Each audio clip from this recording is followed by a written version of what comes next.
Βάλαμε που λέτε τις προάλλες τιμωρία. Δηλαδή θα δεις μια εβδομάδα παιδικά.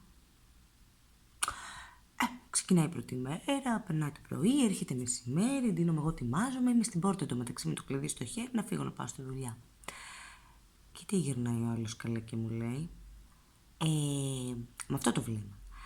Αυτό που είπες να μην δει παιδικά, εννοούσες και το απόγευμα?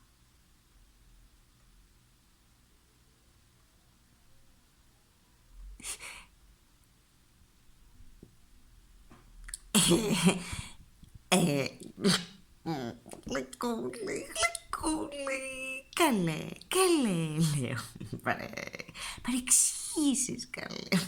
Δεν εννοούσα να μην δεις εσύ παιδικά.